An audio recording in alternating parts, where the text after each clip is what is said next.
You're listening to Catholic Chicago. Ahead, the Archdiocese of Chicago brings you programs about the people, events, and issues that touch our lives. Welcome to Catholic Chicago.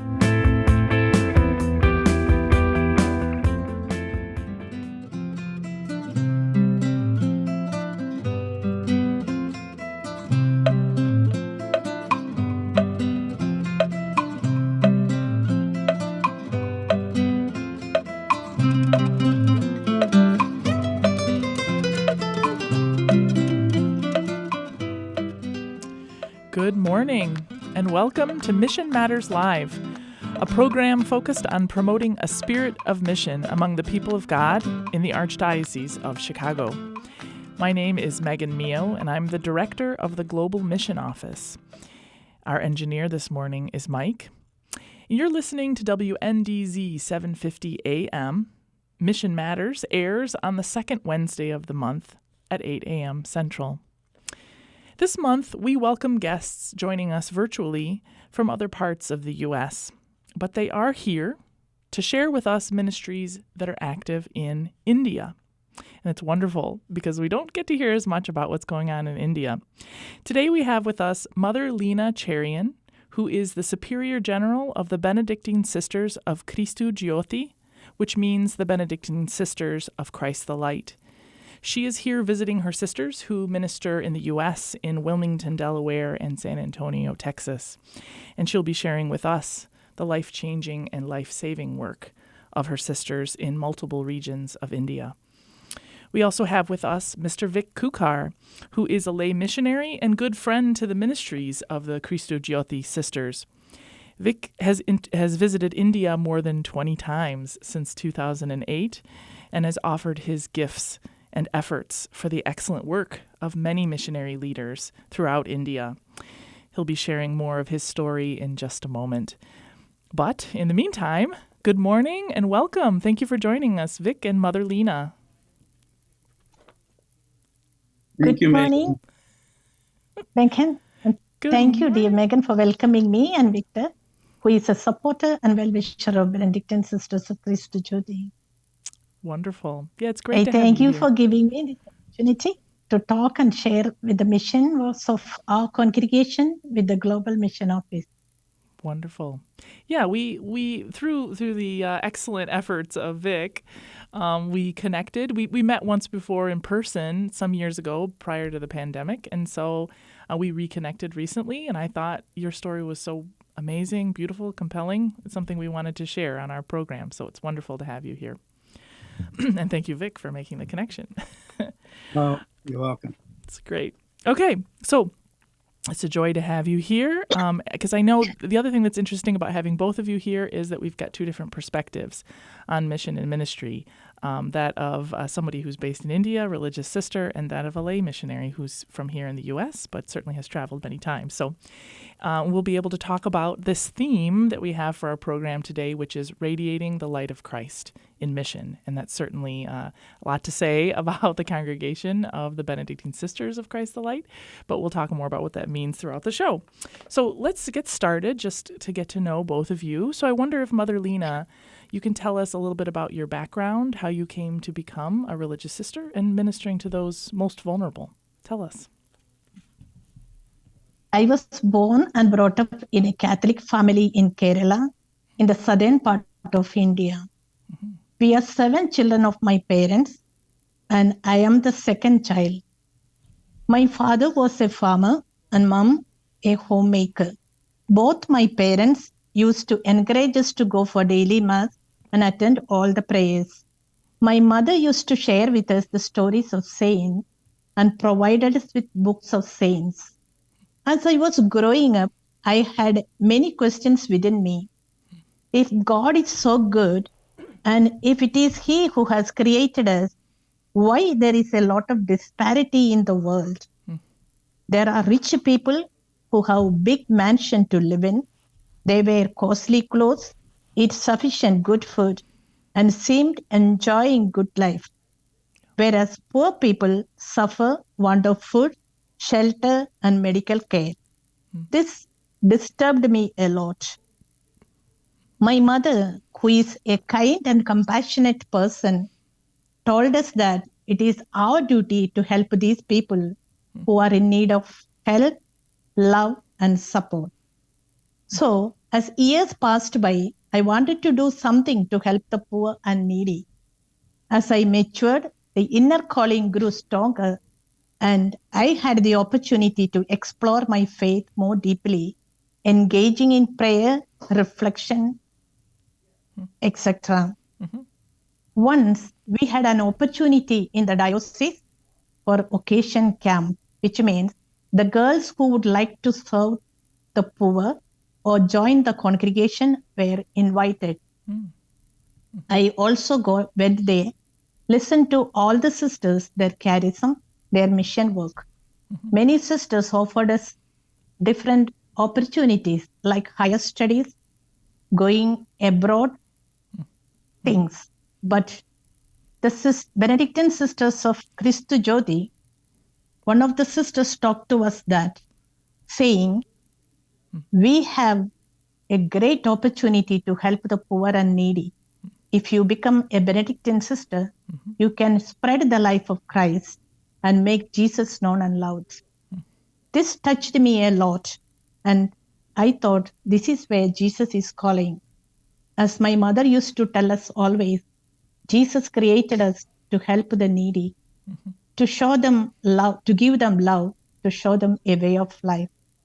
So I went back home, wrote a letter to the Superior General, and they invited me. Thus, I came to join the congregation. Oh, wow.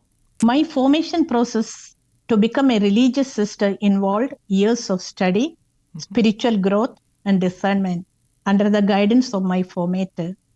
After making my first commitment, I worked as an assistant teacher in a remote village of Anantapur district in Andhra Pradesh.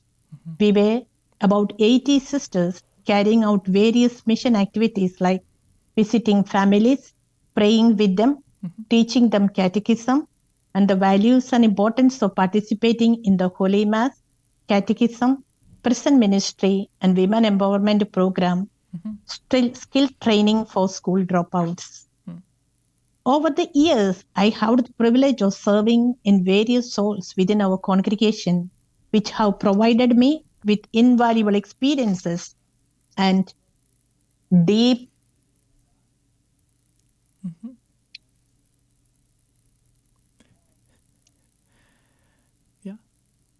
and deep conviction. So as years passed by, I wanted to do something to help the poor and needy. As I matured, the inner calling grew stronger again and again. And I had the opportunity to explore my faith more deeply in prayer and reflection. Wow. In 2006, I got elected as Superior General of our congregation. I could say that it was challenging and rewarding with various responsibilities, making difficult decisions, internal and external challenges. Despite the administrative responsibilities, maintaining the strong and healthy relationship with God in personal prayer and spiritual connection was a significant challenge. I was re-elected in 2018 to continue the mission of Christ. I am sure we will continue to fulfill our mission and be a source of light, hope, and service to those we encounter. Wow. After 2016 to 12 of my service in the congregation, I had a break and I chose to learn psychology and counseling so that I could help the people more and become a more effective instrument in the hands of God. Interesting. Wow. I mean, this goes back to the very beginning that you have always wanted to serve those in need, and you saw it even as a child, and you wanted to do something about it. That's amazing. That's wonderful. And you mentioned, of course, vocation. You know, vocation is, it's more than a job. It's your lifelong pursuit. It's who you are. You're following your calling. That's certainly what it sounds like your own journey has been. Well, we're going to learn more about the work of the sisters, the Benedictine Sisters of Cristo Giotti, in just a moment. But I'd like us to just hear a little bit from Vic as well. So Vic, what is your background? How did you get involved in this mission work in India? Tell us about your story. That's a tough act to follow right there. But I was born and raised in central Michigan. Similar to Mother Lena, come from a good Catholic family. Prayers, rosaries, meal prayers, mass all the time, and so forth. Sure. And my parents had the same idea: help the less fortunate. And of course, here in the U.S., our less fortunate are nothing like exist in India. Right. So in 2008, I was invited by a couple of friends to go to India for the Diwali, which is a huge 4-day celebration in India. Mm-hmm. So that was my first trip to India. I didn't really ever desire to go there, but I went. And while I was there, I took a taxi ride, a 3-wheeled auto rickshaw, they call them, Mm-hmm. to see some of India because I'd never been there before. Sure. And while we were out driving around the countryside, we ran across an orphanage. And so we drove into this 2-track into the compound, and it was run by another group of sisters other than Mother Lena's group. But it was an orphanage for babies, for boys, about 25 of them, and girls, about 70, and then handicapped women, physically, mentally handicapped. The babies, by the way, they were laying on mats on the floor with a wad of newspaper underneath their bottom with a paper bag like we get at any grocery store, tying the bottom of the bag with the handle on one side, same on the other. Homemade diapers. Other than that, the children were naked, laying on the floor, being cared by these sisters very well. So that was my first opportunity to see this in action. And when I was there, out of a clear day, suddenly it started raining. And the rain came down really hard, and the roof was leaking. There was no ceiling, just the bottom of the tile roof. And so they got buckets and were catching the water in certain areas. And I scolded the sisters. I said, "Why don't you guys fix this roof?" They said, "Dear friend, we don't have the money to keep this going, let alone fix our roof right now. It's low priority." Yeah. I told them, I'll tell you what, I'll come back next year. I'll help you fix your roof. And so I did. I came back the second time, and then the plan was to be there the final time, which turns out to be more than 20 now. And while we were there working, what really caught my attention was they were not only, and I'm part of that team now, not only caring for the food, the clothing, the shelter, more importantly, we're bringing them to Christ. Yeah. As your listeners, and you may know, Megan, over 80% of the population in India are either Hindu or Buddhist. 72%, I think, are Hindu. Only 2 or 3%, maybe 4 at most, are Christian. So for these groups of Christians that are around, the men and women, the brothers, sisters, priests, lay people that are caring for these less fortunate, they're really in an uphill battle to take on that huge challenge of bringing these people to Christ. So that's what really drives me above all of the food and clothing, school supplies, medical supplies, all that stuff we do. Life is short, eternity isn't. We need to help these people come to Christ so that they can enjoy eternity with Jesus and all of the saints and the followers of him. Yeah. So that's my plea to all the listeners, is to be involved in that. Help bring these people, with the help of Mother Lena and her sisters and many others over there, to not only the food and clothing, but again, bring them to Christ. Yeah. It sounds like your heart was broken. Your eyes were opened to realities that you had no idea existed in the world, Vic. And I really think this is all, you both mentioned, of course, being raised in Catholic families. This is all about living our faith as well. You know, if you really believe it, then when you see something like this, you see a need, you act. It's what Christ calls us to. It's the ministry of Jesus alive in our world. we are the hands and feet. So it's time for our first break. The time is flying by, and there's so much more to discuss, but we will continue our conversation in just a moment with Mother Lena and Vic. Stay tuned. Thank you.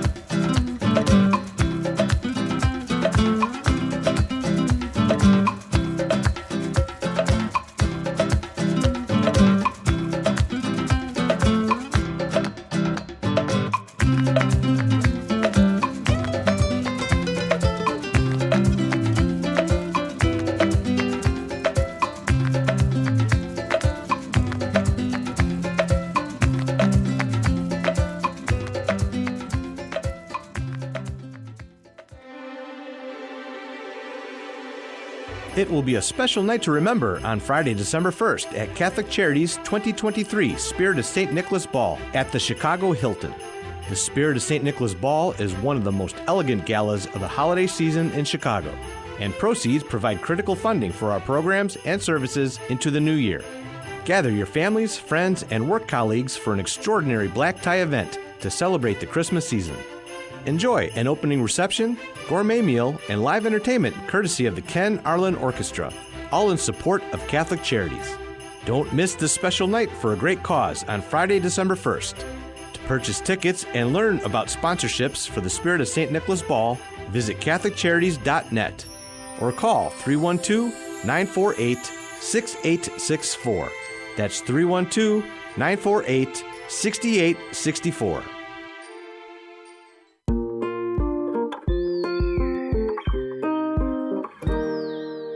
I can't imagine myself going into any other school.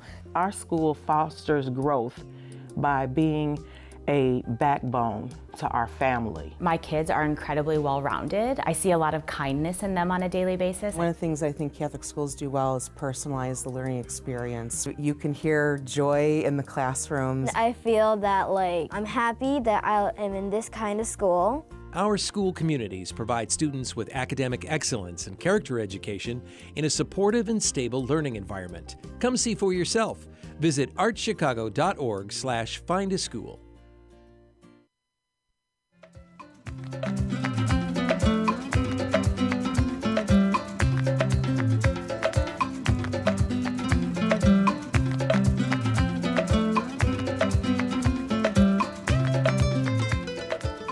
Welcome back to Mission Matters Live. I am Megan Mio, Director of the Global Mission Office here in the Archdiocese of Chicago.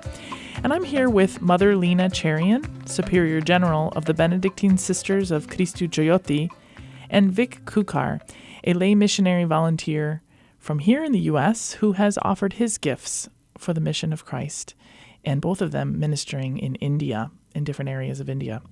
So in our last segment, we learned a little bit more about each of you and your passion, your desire to put your faith into action, and your desire to work with your brothers and sisters, those who have the greatest needs. So now I'd like us to talk a little bit more about the beautiful works of the Benedictine Sisters. I think that some of these will be a big surprise, quite a shock for our listeners, some of the more severe situations and realities for the poor, those on the peripheries in India. Vic already gave us a little bit of an introduction in our last segment. But I wonder if, Mother Lena, you can tell us about some of the ministries that your sisters are involved in. How do you serve those who are the most vulnerable? Well, Victor, Megan, our sisters are deeply committed to serve the most vulnerable in the society. Some of the key ministries I would like to mention is that we take care of speech and hearing impaired children, provide them with education, free food, hostel facility, clothing, etc. These children were found in the village when our sisters went for village ministry, roaming about in the village, deprived of education because they need special education and they could not go to normal schools. Right. And we discussed, and then we prayed, and then again we came to a conclusion that we, the sisters of Benedictine Sisters of Christu Gioioti, would help them. So we brought them to the school, and it was not that easy to start a school for them because they need all special education. Yeah. And the parents were not ready to send them either because they knew these children could not, it was difficult to educate these children. Yeah. But again, with the help of generous people, we started a school for them and started giving them speech therapy and help them to improve their speech and hearing skill. Thus, put them in a grades like from first standard to 10th standard. We provide them education and keep them along with us in the rehabilitation home, and then take care of them like our own children. Thus, today, most of them are able to get their education. Even after 10th grade, these children are helped to continue their studies, and these children who are not able to continue their academic studies are helped with occasional training like carpentry, then sewing, embroidery, basic computer skills. Thus, they get some job to stand their own hand or their own foot. Yeah, earn money for themselves. Again. Wow. Please. Sorry. Yeah, go ahead. Again, we are engaged in the mentally challenged ministry. Thus, the people who become mentally impaired due to some reason or other, the parents or the relatives do not want to keep them at home. So they just don't want to take the responsibility on them either. Therefore, they just leave them in the train and see them off. And these people just roam about in the town or villages, wherever the train stops, they get down and they don't know where to go, what to do. Wow. Then the police bring them to us, and then we take care of them. Thus, they are also treated with medication, and then they are also helped to some extent to become a normal person. And then again, they are cleansed, they are fed, and they are taken care. Thus, again, they join us for prayer, they come for mass, and then again, they try to do little exercise, like little gardening, things like that. They come back to their life. Wow. We have also another ministry for people, especially the women and girls who are school dropouts, and these have no hope of getting a job. But then again, we have a social wing for our congregation, which takes care of these women and school dropout girls, help them with occasional training, like again computer, and then again sewing, embroidery, things like that, so that they learn that one, and then again they can take care of their family. Nice. Wow. We are also engaged in the ministries of education, healthcare, and social services.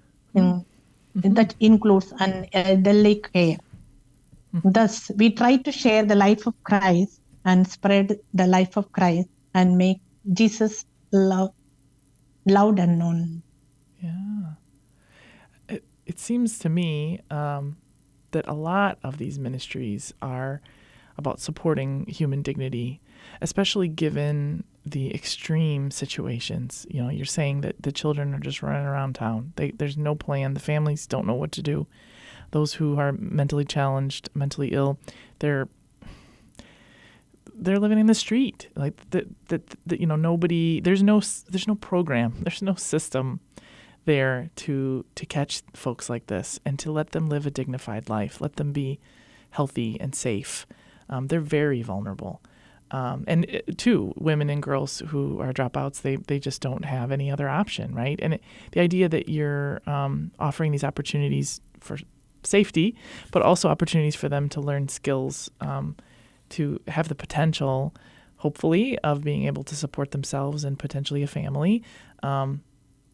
This has got to be life-changing for people.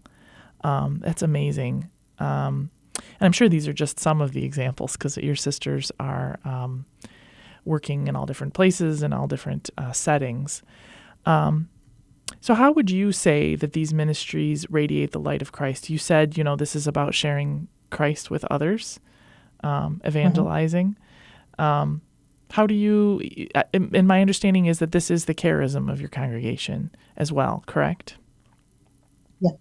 Our charism is to share the life of Christ and to make him known and loved. Make him known and loved. Yeah. Our sisters work tirelessly to provide hope, support, and empowerment to those facing adversity, guided by their faith, compassion, deep sense of social responsibility.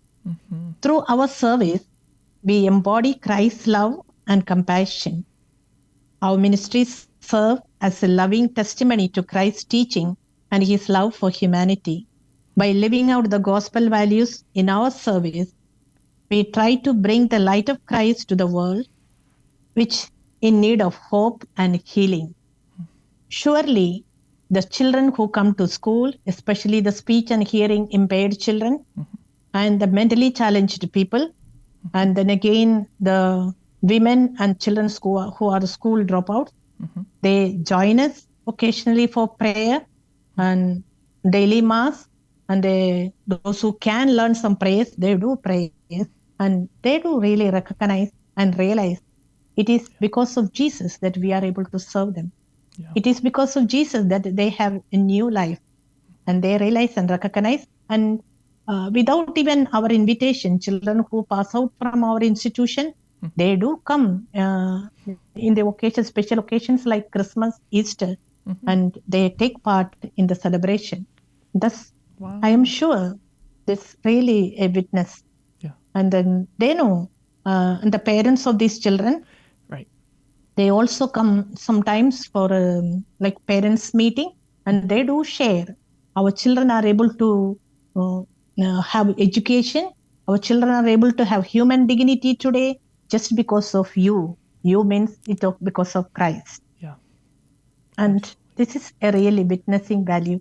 Yeah. And already, as our charism is to spread the light of Christ and to make him known and loved is done through our ministries. Absolutely. Megan. I can imagine that especially those who receive your ministries, whose lives are changed or saved through these ministries, they're profoundly, affected and understanding that it's Christ. That's why that they have received this, that your sisters are there, that they've given their lives to this type of service. But you mentioned the parents and the families, especially of the children. But I would imagine the whole community is seeing your sisters doing this, seeing the care and the tenderness, and that you say, well, this is why. We do this because we believe in Christ. This is what Christ teaches us. This is this empowers us to go and to care for people of all faiths. You don't have to be Christian to be receiving of your ministries, I'm sure. But I'm sure it impacts people. The other thing that we often talk about here in terms of the idea of mission in all of this is that you're not alone in doing that. I'm sure it's a lot of work and that you and your sisters have given a lot, have sacrificed greatly to be doing this work. But you aren't alone. The church is with you. The church is behind you in this ministry, the diocese, as well as us a world away here in Chicago. So we assure you of our prayers and just humble thanks for all of the wonderful ministries that you do and the works that continue to radiate the light of Christ in places that really need it, dark places in the world. So it's time for another break, if you can believe it. But we will be back in just a moment to continue our conversation. We can learn more about radiating the light of Christ from Mother Lena and Vic. Stay tuned. We'll be right back.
Catholic Charities Glow of Hope brunch will be held on Sunday, November 5th at the Four Seasons Hotel.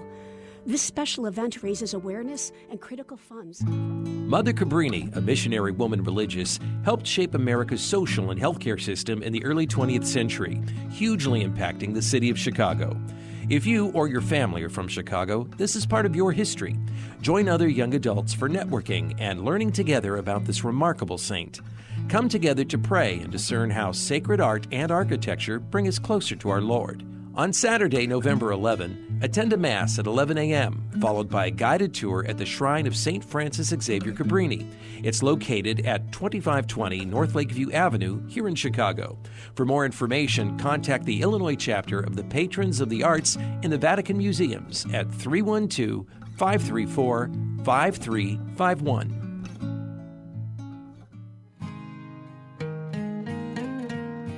I am a seminarian. The Church needs compassionate and well-trained priests to help guide each of us through life. What inspires me, what draws me always to the priesthood is continue to see priests be a beacon of hope for other people. You can play a part in the education of these young men as they prepare for a life of service to others. I want to be that beacon of hope too, and it sets my heart on fire. To support our seminarians, make your gift at archchicago.org/seminarian fund or call 312-534-7959. The Cemetery Ministry is a core ministry of our Catholic faith tied to the corporal works of mercy. It's comforting to know that our Catholic cemeteries are caring for the remains of our loved ones awaiting the resurrection. There are 44 Archdiocese of Chicago Catholic cemeteries willing to help you in your time of loss. Call 708-449-6100 or visit CatholicCemeteryChicago.org. Catholic Cemeteries, serving the Catholic community since 1837. You're listening to Catholic Chicago. Ahead, the Archdiocese of Chicago brings you programs about the people, events, and issues that touch our lives. Thanks for letting us be part of your morning. Now again, Catholic Chicago.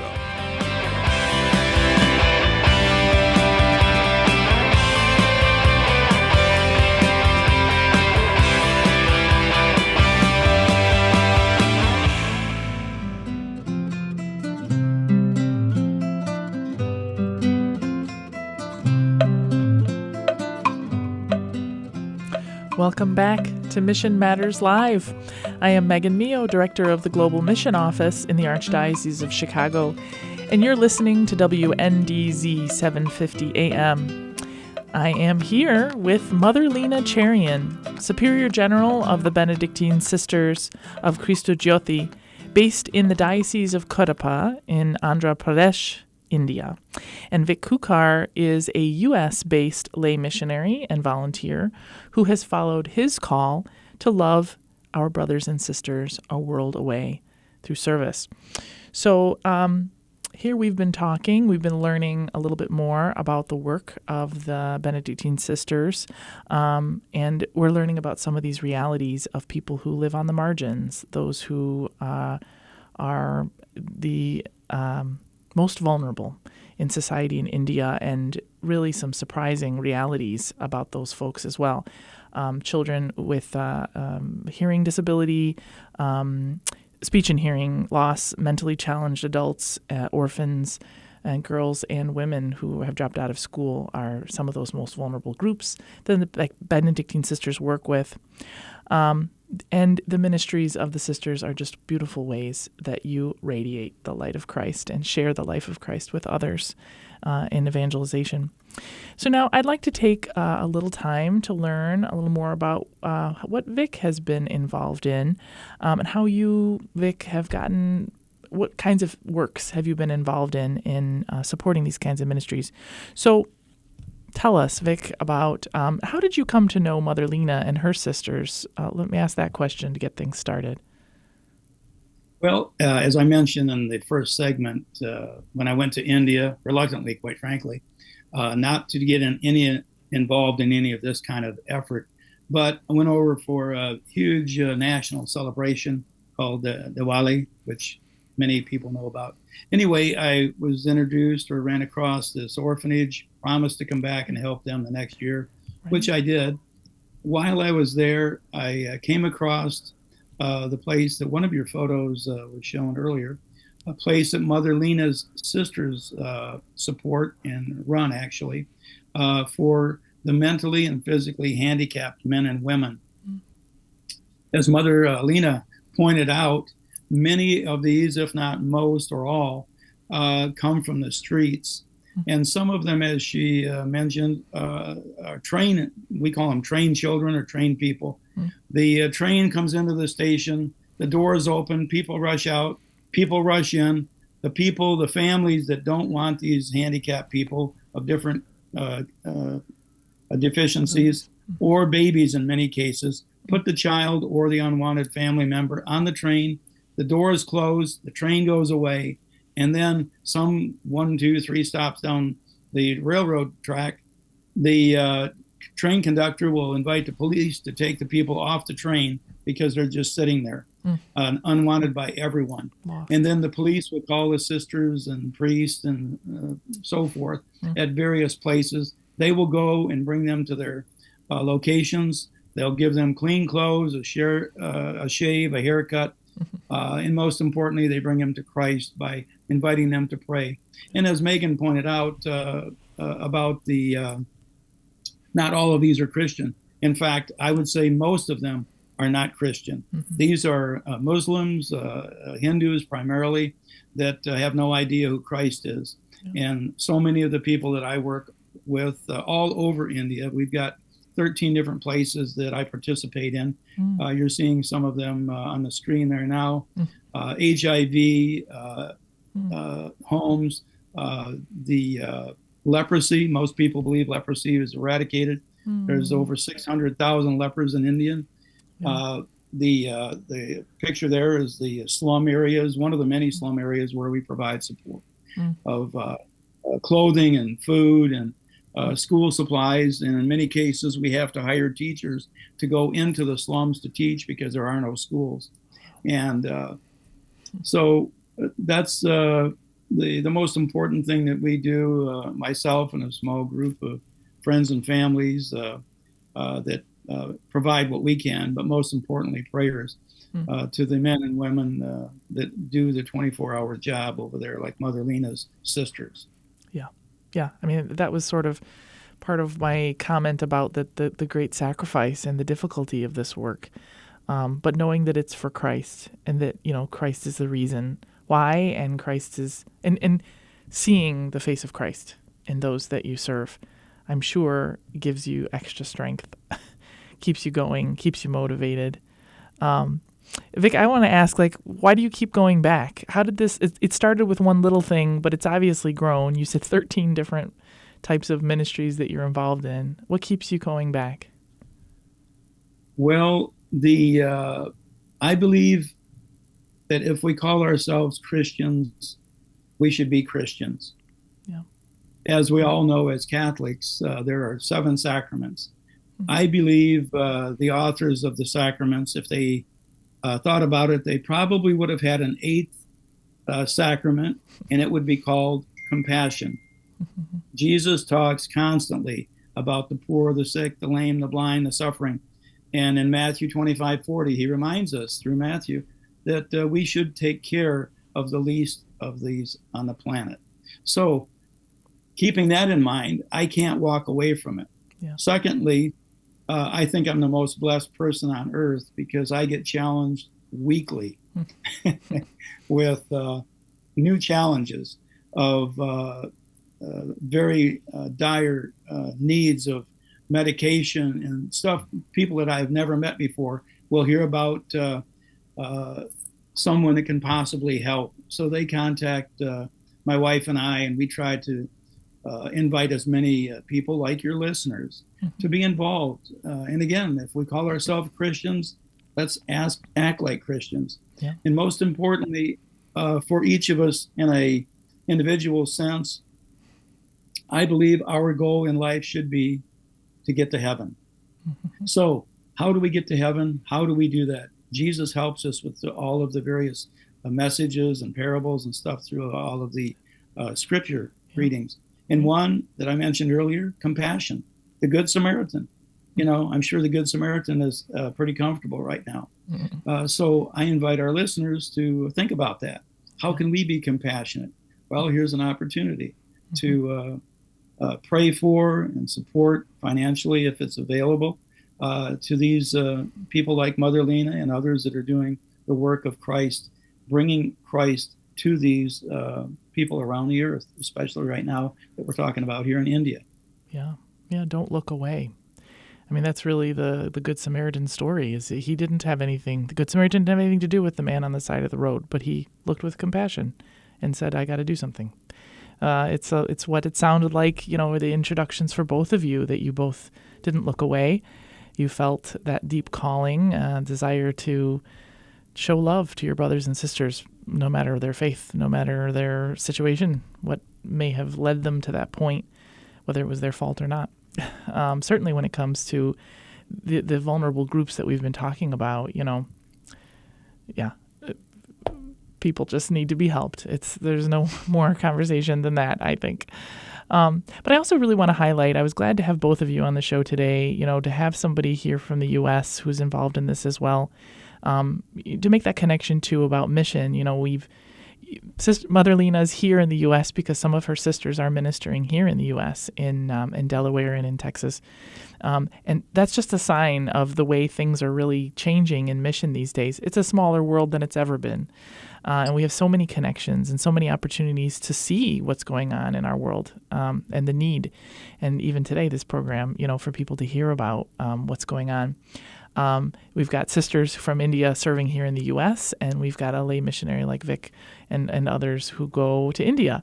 And so this exchange and this kind of way of knowing one another more deeply, and then also being able to serve and make a difference through mission. So, I would just say, Vic, I don't know that you would say it the same way, but in the work that I do, and I've met so many different people involved in mission, you are a connector. You're somebody, you introduced me. You connected with me even to this particular visit to help Mother Lena, who doesn't have all the connections you do here in the U.S. And so you kind of helped us to meet one another and to have this conversation and to share this important message with others of good faith. Those who know and love Christ as well will want to love and share that compassion and mercy with their brothers and sisters.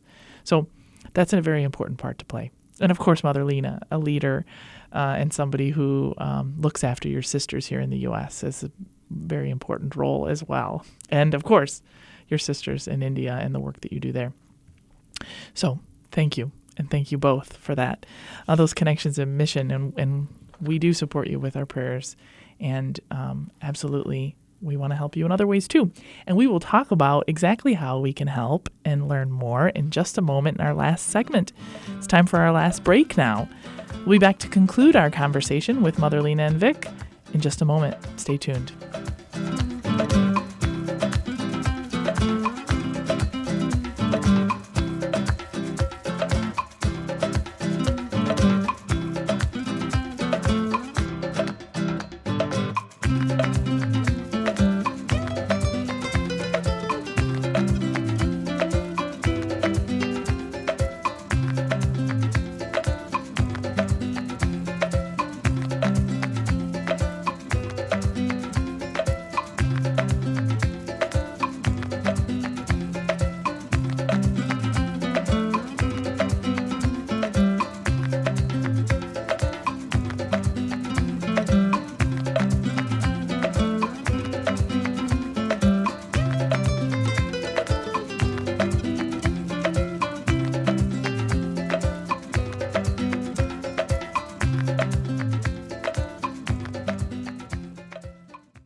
A missionary woman religious, helped shape America's social and healthcare system in the early 20th century, hugely impacting the city of Chicago.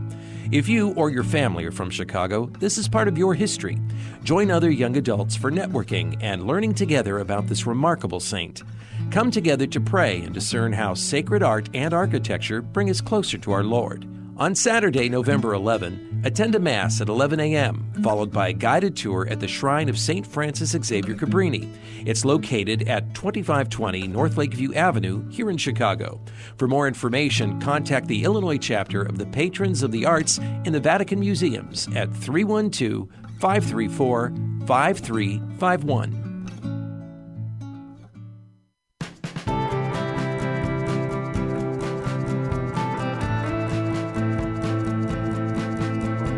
People always say, how can you spend your day with 3-year-olds? Seeing the changes that they go through and just the journey and how they grow, this is a very rewarding job.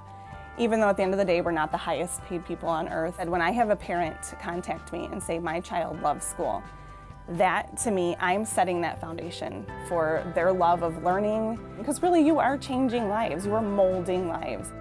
Shape the next generation of leaders. Teach. Apply today at archchicago.org/schooljobs.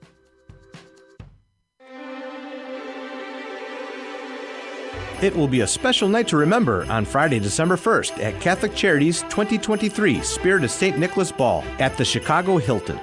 The Spirit of St. Nicholas Ball is one of the most elegant galas of the holiday season in Chicago, and proceeds provide critical funding for our programs and services into the new year. Gather your families, friends, and work colleagues for an extraordinary black tie event to celebrate the Christmas season. Enjoy an opening reception, gourmet meal, and live entertainment courtesy of the Ken Arlen Orchestra, all in support of Catholic Charities. Don't miss this special night for a great cause on Friday, December 1st. To purchase tickets and learn about sponsorships for the Spirit of St. Nicholas Ball, visit CatholicCharities.net or call 312-948-6864. That's 312-948-6864.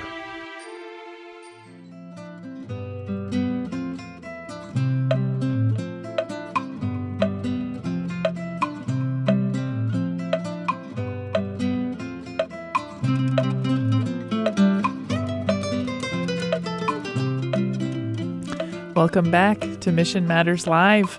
I am Megan Mio, Director of the Global Mission Office, and I'm here with Mother Lena, Superior General of the Benedictine Sisters of Christu Jyothi, founded in the Diocese of Cuddapah in Andhra Pradesh, India. And Mr. Vic Kukar is a U.S.-born lay missionary and helper with many of the efforts of the Christu Jyothi sisters and other leaders in the church in India. Throughout this program, we've been talking about these mission efforts that touch the suffering flesh of Christ in vulnerable communities in India. These efforts relieves the pain and affirms the human dignity in these communities and radiates the light of Christ. This work is life-changing and life-saving for so many. And this is also evangelization. We've been talking about, it's one thing to meet a basic human need, and it's another to share Christ with others, sharing hope and peace, the peace of Christ with these little ones. So I know you both have said, this work is something that we do together, the congregation, all the sisters work together, and Vic has been such a help, and you've called out others who have also helped in making some of these projects complete. We need one another in mission. So let's talk a little bit more about how our listeners, how people here in the U.S. can get involved and help spread the light of Christ. So Mother Lena, tell us, how can our listeners learn more and get involved? We need your prayers, your love, and support. Mm-hmm. As I mentioned, we in the speech and hearing impaired home, we train children to improve their speech and hearing skills with the audiological equipment. Yeah. At present, we have just one set of equipment, but we are in need of 3 more sets for them so that we can help them to improve their speech and hearing skill, and they will be able to learn some words and pronounce, and then able to follow the teacher. Yeah. How many? Can I ask? Means, can I just ask you, how many students do you have at the school? At the school at present, we have 120. Yeah, so that's another... Stay and study. Oh, I was gonna say that's another reason why you need more machines, because you've got that many students, you're going to need a lot more equipment. Like one set, 10 students can attend. So at least if we have 3 more sets, it will be a great help for us to help them to improve their skills. Sure. That is one way you can help us. With donations to help with the purchasing of those equipments. Purchase this audiological equipment. Yeah, okay. Yep, that's one way. How else can people be? What are some of the projects beyond buying this equipment that you need some help with? You also need to separate the boys and girls, separate a dormitory for the girls.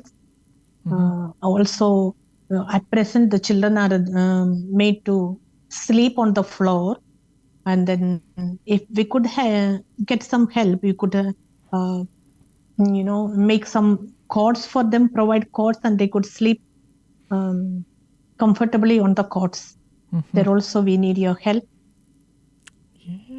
Yeah, you had mentioned building a dormitory just for the girls, so that the boys and the girls would be sleeping and getting dressed and doing whatever they do each day separately.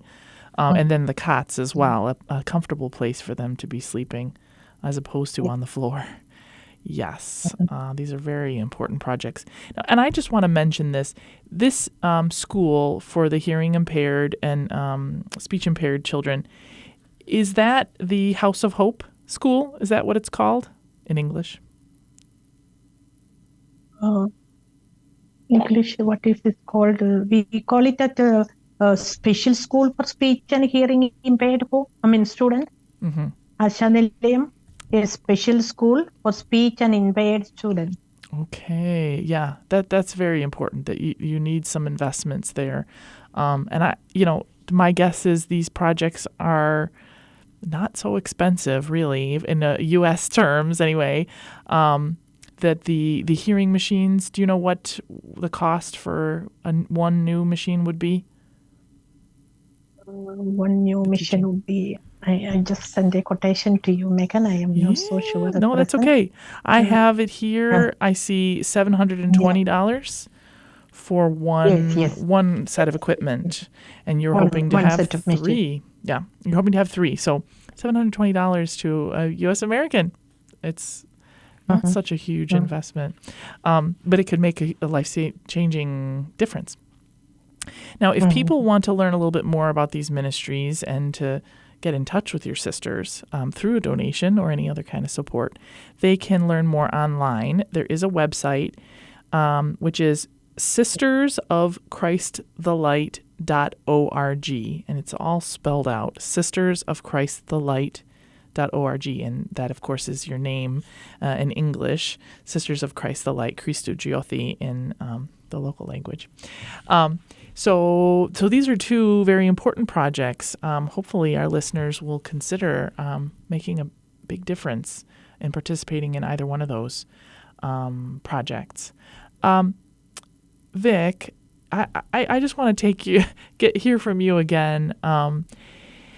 What is your take? How do you talk about people getting involved in mission like this? You obviously have yourself made a huge commitment in your own life. But what's your message for people who are listening right now? Okay, well, thank you, Megan, for the question. 3 things.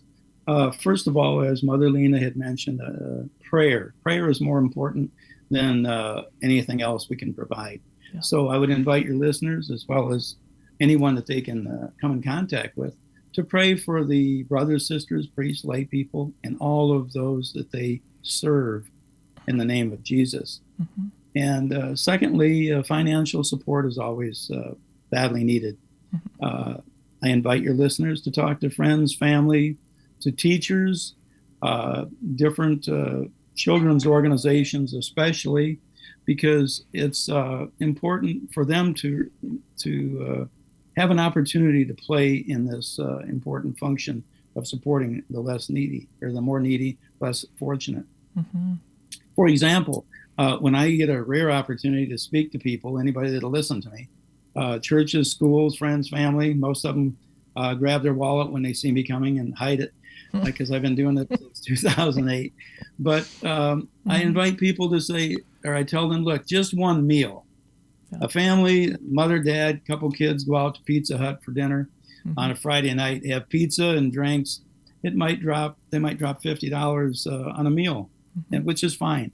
I ask them to consider staying home and having a sandwich or soup, or better yet, fast and pray instead of going out that night for dinner. And just what they would save on one meal, send that to the Sisters of Christ the Light in Wilmington, Delaware. There's a 501c3 there that they run that even can give a tax receipt for that. So also the children especially could do car washes, bake sales. Some of the adult organizations, Knights of Columbus, the women's auxiliaries that are so important, can do raffles. There's so many things that the people can do to help support the financial needs.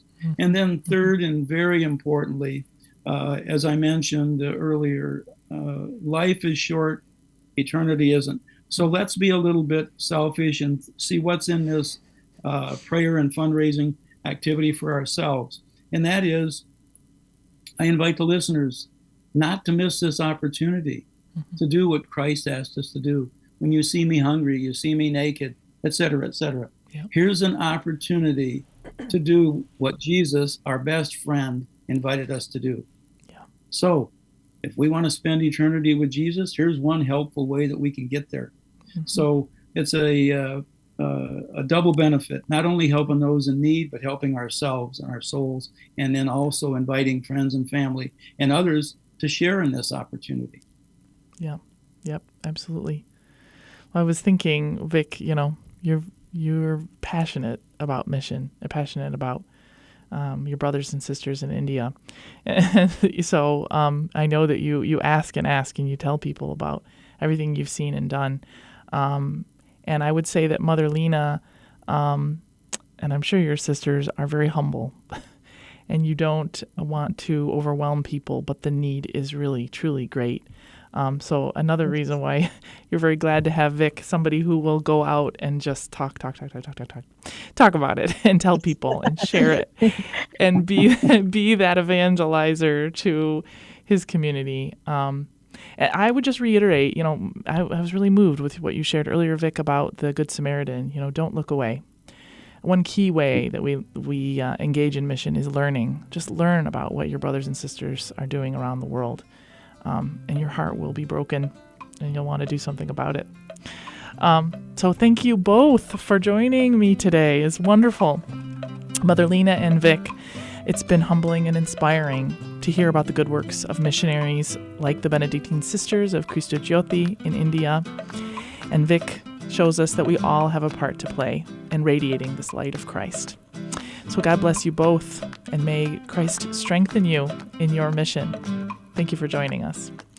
And thank you. Thank you very much, Megan. You're welcome. Thank you for listening. Remember, always be on mission. Yes.